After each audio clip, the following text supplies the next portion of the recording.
A gente hoje vai falar sobre um assunto super importante com os voluntários de Amor Exigente, que é enfrentar preconceito e agir com assertividade, com intencionalidade, né? Amor Exigente é uma federação que cuida de familiares de dependentes químicos, nasceu com esse propósito, mas foi crescendo. Hoje tem grupos de prevenção, tem grupos de sobriedade para os próprios dependentes químicos, mas também já entendeu que é mais do que isso. Cuida, na verdade, de pessoas que querem aprender a viver, porque eles te ajudam a encontrar um caminho assertivo para as suas relações. Relação com você, relação com Deus, relação com o próximo, tá? Eu digo hoje que é um grupo de qualidade de vida. Qualquer pessoa vai aprender muito com Amor Exigente e com certeza vai transformar sua vida para muito melhor. Como a gente fala, hoje pode ser o primeiro dia da sua nova vida com Amor Exigente. E eu recebo dois voluntários queridos, Luiz Fernando Calduro e Sabrina Lopes de Moraes. E a gente fala então sobre preconceito e tomada de atitude. Sejam bem-vindos, Sabrina, Luiz Fernando, obrigada por estarem aqui. Obrigada. Boa semana. Cada vez melhor? Graças a Deus, cada Bom. vez melhor. Bom. E vamos lá. Preconceito, ainda tem muito, né? Na dependência química, na compulsão. Sim, nós temos muito preconceitos na dependência, nós temos muito preconceitos na família, na parte profissional que envolve, né, os dependentes químicos em si. E eu sempre falo para o Luiz que isso é algo que acontece muito forte, porque quando nós temos filhos que são dependentes químicos, o quanto as famílias, elas não permitem e às vezes se isolam nessa situação profissionalmente, né, também com relação a isso. E todo o amparo que o Amor Exigente traz para a gente com relação a essa situação, onde nós temos, né, filhos dependentes químicos, mas que também nós temos as nossas vidas, a nossa vida em si. E que a gente aprende a ser cada vez mais forte, né? Então é algo que o preconceito, ele impacta muito para nós. Então as pessoas não sabem de fato às vezes o que a pessoa está vivendo e ali ela se prende a essa situação, não expondo o que de fato está acontecendo. E como é que a gente lida com o preconceito? Como é que a gente quebra esse preconceito, Luiz Fernando? Eu penso que uma das formas, e talvez a mais importante, é obtendo informação, Cláudia. As famílias, muitas vezes, têm preconceito com usuários de drogas porque os entendem pessoas problemáticas, pessoas que não trabalham, pessoas sem vontade própria. E aí chega ao Amor Exigente e entendem que eles têm um transtorno, que esse transtorno precisa de tratamento. E faz parte do tratamento o acolhimento, né? Então eu penso que quebrar preconceitos em relação à dependência química é buscar informações e estar entre os iguais. Porque quando a família percebe que tem no seu seio uma pessoa que tem o transtorno por uso de substâncias, ela se isola e ela sente vergonha e ela não quer ser criticada porque a sociedade é preconceituosa. E aí ela vai ficando cada vez mais sem ação, se sentindo culpada. E quando chega e encontra pessoas que estão iguais, é tão bom, né, Cláudia, quando a gente partilha, a gente vai vendo assim, olha, eu já passei por isso, nossa, eu posso passar por aquilo, em que capítulo da novela nós estamos, mas estamos todos dentro da mesma novela. Então, quebrar preconceitos é buscar informações, é buscar ajuda. A gente tenta fazer a nossa parte, eu acho que até aqui. Eu, como jornalista, como apresentadora do Vida Melhor, eu penso que uma das formas da gente trabalhar isso é com esse momento, com esse quadro, né? A gente tem Amor Exigente toda segunda-feira, mas eu acho também que a gente precisa falar mais uns com os outros. Só que, ao mesmo tempo, eu lembro que no Amor Exigente vocês têm uma primícia que é do sigilo, né? Esse sigilo, de alguma forma, ele pode atrapalhar para que essas informações sejam difundidas? Não, veja, o sigilo é em relação às partilhas que se fazem ali no grupo. mas nós não somos anônimos, então nós podemos nos expor. Tanto é que toda semana nós temos um convidado aqui falando da sua vida. A Sabrina provavelmente vai contar um pouquinho da vida dela também. E isto, Cláudia, é algo que transforma as nossas próprias vidas, porque você começa a fazer um trabalho de responsabilidade social. Quando eu e minha Cleide resolvemos quebrar este anonimato, entre aspas, e falar nos grupos, falar nas redes sociais, falar na televisão a respeito da nossa dor, do nosso problema e como nós obtivemos sucesso em relação ao tratamento dos nossos filhos. Então, isso tudo foi grandioso. Então, nós não somos anônimos. A gente fala mesmo, a gente põe para fora. Mas lá no grupo a gente tem aquele sigilo. Assim, então, só para deixar claro, sigilo não é a mesma coisa que anonimato. Não é. Né? Sigilo é você estar protegido em relação ao que você vai soltar ali na partilha, mas é importante você tirar a sujeira debaixo do tapete, não é verdade? Sim, é verdade. Como é que é para você estar aqui hoje, saindo do anonimato para muita gente em relação ao assunto? É exatamente um desafio, Cláudia, porque assim... a gente, principalmente eu na minha carreira profissional, eu como advogada, então, às vezes as pessoas pensam que isso não pode acontecer com a gente, ou não, isso pode acontecer. O círculo de família são círculos que infelizmente acontecem. E eu, no amor exigente, eu aprendi a lidar exatamente com essa força, né, de repente expor, porque era algo que pela minha profissão, muitas pessoas não sabem que eu tive um filho que era usuário, né, dependente químico. Nós tivemos uma luta grande durante aí 14 anos e que é desafiador, é um dia de cada vez. Então, hoje, assim, eu tenho muito orgulho, né, que hoje ele está limpo, né, então... a gente sempre peço apoio, né, o amor exigente fez total diferença na minha vida. Né? E hoje eu procuro buscar e levar para essas pessoas essa questão da gente toda vez estar fragilizado, né? E ali naquela situação de você não querer expor o que é algo que uma outra pessoa do seu lado pode também estar vivendo. Né? É maravilhoso você estar aqui compartilhando, inclusive falando sobre a sua profissão, porque eu vejo que muitas vezes alguns pais ficam muito presos ao rótulo que eles têm diante da sociedade e esquecem do quanto vai ser importante sair do anonimato para tocar a vida de outras pessoas que estão ali presas, envergonhadas e não querendo nem a um grupo com medo de se expor, né? E é exatamente isso que acontece. Quando eu busquei o amor exigente, eu busquei exatamente nessa situação do preconceito e da minha questão profissional. Porque para mim era muito difícil lidar com isso, porque assim, algumas pessoas me viam de uma forma e eu tinha o meu lado pessoal, onde eu tinha que lidar com toda aquela situação com meu filho.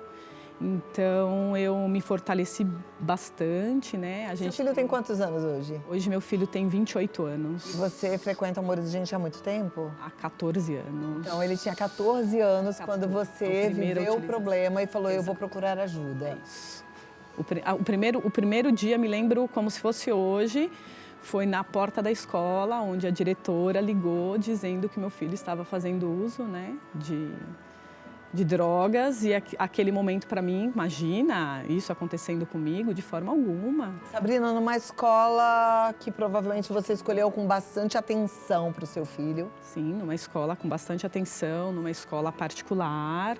Né? Não teria nem uma questão de estar numa escola pública ou não, mas onde tinha esse total acesso com relação ao uso de substâncias. E daí, então, nós enfrentamos vários desafios, né? Passamos por 3 internações e nessa última, graças a Deus, ele já se encontra limpo aí, 2 anos. Você é uma mulher que tem cultura, você é uma mulher que tem sabedoria, você é uma mulher que tem bons relacionamentos e encontrou no amor exigente um apoio especial para tratar e para cuidar do que você estava precisando naquele momento. Exatamente. Eu estou falando isso levantando um pouco essa bola, porque às vezes você que está aí assistindo fala assim, eu fui numa reunião, mas eu achei assim, que não vai me ajudar muito. Mas eu vou fazer lá. É lá. E a gente aprende a ser assertivo dentro do amor exigente. E agora vocês conversando sobre 14 anos, sobre escola, voltou o meu filme, Cláudia, e a escola dos meus filhos também me chamou.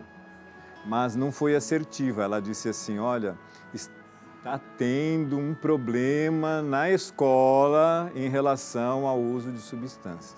Eu já sabia que os meus meninos usavam, mas ainda não estava no amor exigente. Então, assim como ela não abriu o jogo lá, eu também não abri aqui. Falei, puxa, então...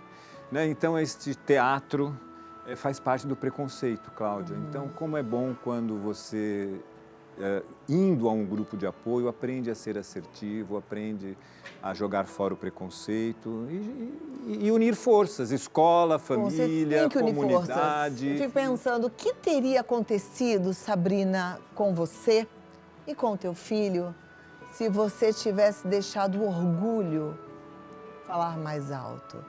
O título de doutora falar mais alto? Não responde ainda, não. O que teria acontecido com você, com teu filho, se você não tivesse deixado o título de lado e falado, não, peraí, eu sou a doutora Sabrina, mas eu sou a mãe que preciso de ajuda, né? Olha, Cláudia, é desafiador porque a gente como mãe e as questões familiares, elas te impõem um preconceito muito forte, porque assim, se o seu filho der certo na vida, não foi pelos pais. Se o seu filho der errado na vida, a culpa é da mãe. Né? Então, assim, a gente tem um princípio, que é o quarto princípio, que a gente fala que é o valorizador, né? Que fala que filhos e pais não são iguais. Então, isso era muito difícil para mim lidar, porque assim, eu venho de uma família onde nós nunca tivemos vícios ou não. E por que eu estaria vivendo aquilo? Então, assim, era algo que eu não conseguia entender o motivo pelo qual eu estaria vivendo aquilo, né? E aí a gente tem que passar, talvez para que a gente tenha força, para que a gente se fortaleça, para que a gente possa realmente tirar esse preconceito de não contar a nossa história, né? Então, eu tive essa força e falei, não, eu preciso cuidar dele. Se você não tivesse ido para o grupo, você estaria repetindo padrões antigos que precisaram ser quebrados? Sim. Estaria. O que você fazia que, de repente, com Amor Exigente, você pode fazer? Protegê-lo demais, até nas suas consequências. Eu sempre tentava resguardar, tirá-lo daquele conforto e querendo resolver o problema por ele. Então, cada um que tem, né, a sua atitude, ele vai responder por aquilo, né, a consequência daquilo. Então, eu deixei com que ele, a partir do momento que ele tivesse essas decisões, ele teriam consequências que seriam para ele. Ele teria que arcar com as escolhas dele. Com as escolhas, eu amo Cláudia. essa frase, não sei, princípio do amor exigente, Lema. né? Que diz que quando a gente faz pelo outro o que o outro é capaz de fazer, a gente diminui o outro, a gente humilha o outro, né? O amor sem exigência humilha. Né? E aí a gente enxergar desse jeito é muito libertador, né? É muito libertador. E aí foi onde eu realmente me fortaleci. Tanto como mãe, como profissional. Que é o que eu sempre falo para o Luiz, né? Que a gente traz a força para as mulheres em si no grupo. Porque as mulheres, as mães, elas se tornam muito indefesas, né? Porque você acredita que a culpa é sua, né? Então eu sempre achei que a culpa era minha. Então a culpa era minha dele estar vivendo aquilo. E não é. Você disse que seu filho passou por 3 internações. Tem muita gente assistindo ao programa agora que está com um pé aqui, outro ali, quase lá no Amor Exigente. Alguns já estão no Amor Exigente, mas já passaram por algumas internações e hoje se sentem frustradas, porque quando a pessoa interna acha que vai pegar o filho de volta sarado, né? Curado. E aí a frustração de perceber que precisa ser internado de novo é muito grande. Como é que foi isso para você e o que você falaria para quem está sofrendo hoje? Primeiro que a gente não pode desistir, né? Então, assim, a internação ela é um processo que ocorre, né? Junto da instituição onde você tem um apoio e ele faz a total diferença para situações diárias, da onde a gente tenha que encaixar até a sua paz e o seu equilíbrio. Então, não tem como desistir. Tentou uma vez, né, eles vêm de uma situação, daqui a pouco eles estão num espaço onde traz aquela percepção com relação à utilização da droga de novo e aí ele recai. Então, sem dó, eu diria que sem dó. E ao mesmo tempo que a gente não desiste, você precisa persistir na internação. Óbvio que eu fiquei muito triste com relação a essas 3 situações, mas eu falei, não, na última agora eu vou fortalecer e falei para ele, o seu momento é agora, senão você vai morar aqui na clínica. Porque quanto mais eu trabalhar, eu vou fazer com que você, então, traga paz para você, né? Procure a sua situação.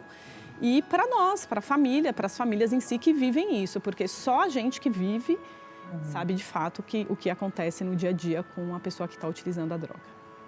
Sofrem todos, né?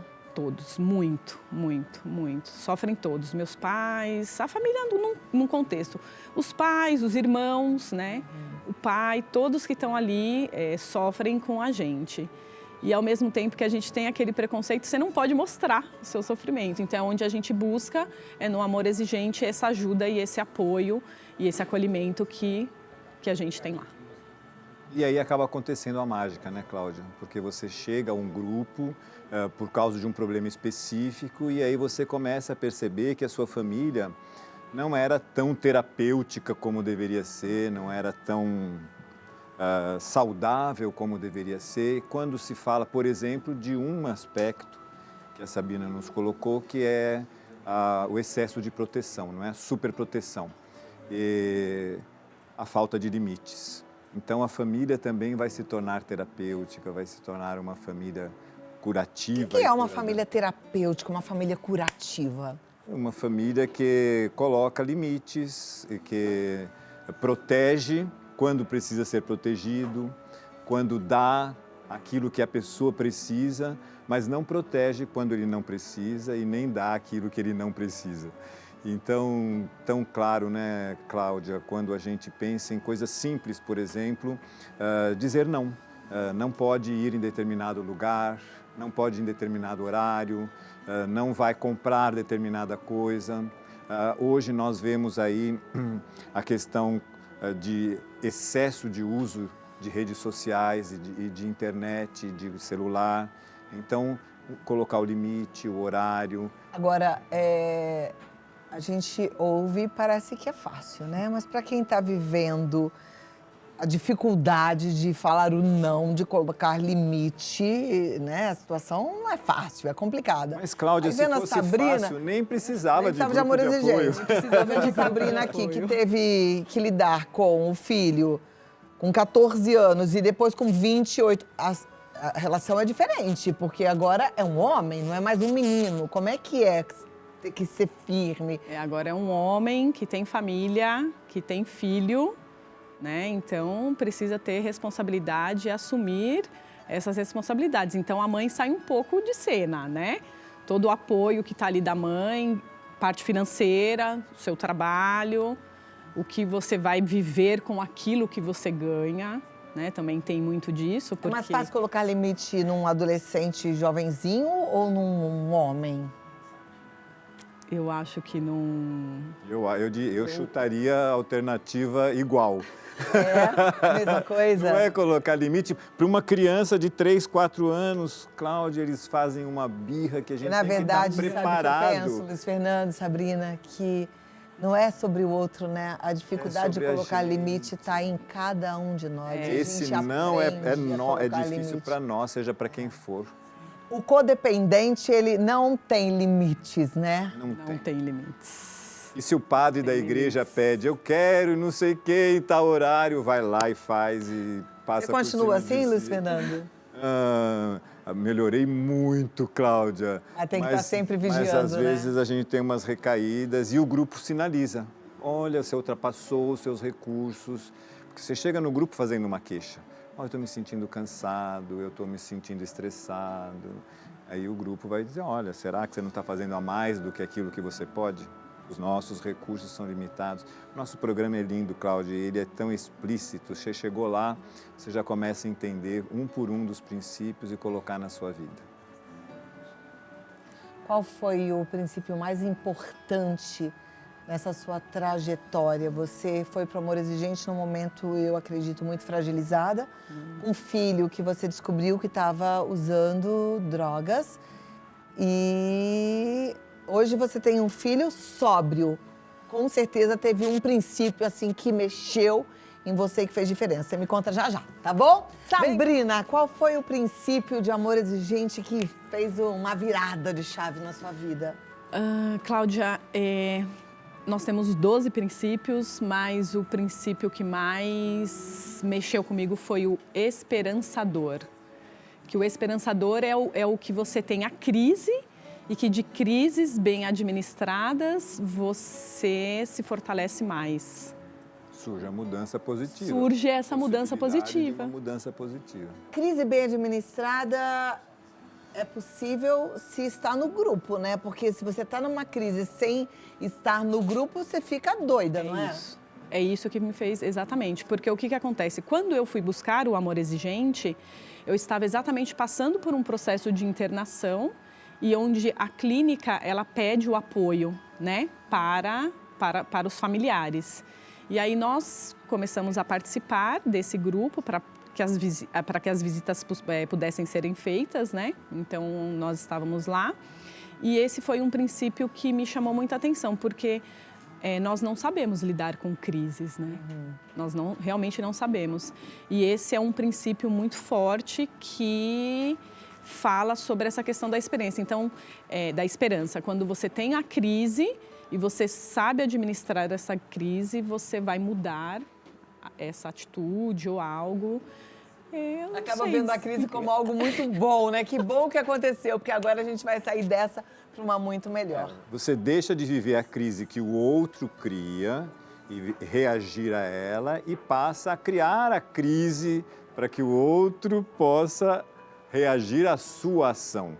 E não por acaso é o mês de agosto e coincidência, né? É o mês da crise, é o princípio esperançador. O Cláudio, você sabe da importância de complementar a nossa saúde com tantas substâncias aí, que são as suas patrocinadoras, né? Seus patrocinadores. E o Amor Exigente também tem um comprimidinho extraordinário para a gente enfrentar a crise, que é o Defiforex.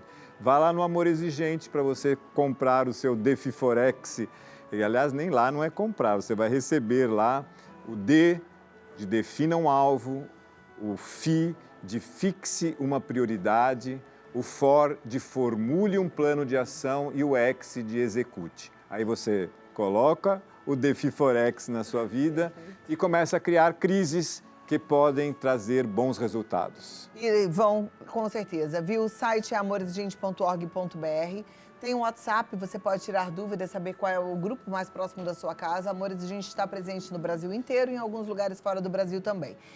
O WhatsApp é 1925196555, 1925196555. E o Instagram é Amor Exigente Oficial, certo? Isso mesmo. Certinho. E últimos dias para você se inscrever no nosso curso de 22 a 24 de agosto, lá em Mojimirim, no Soutanier. Você é nosso convidado de honra. Estamos esperando você lá. A inscrição você faz no site do Amor Exigente. Maravilha. Sabrina, muito obrigada. Obrigada, Cláudia. Obrigada por essa oportunidade.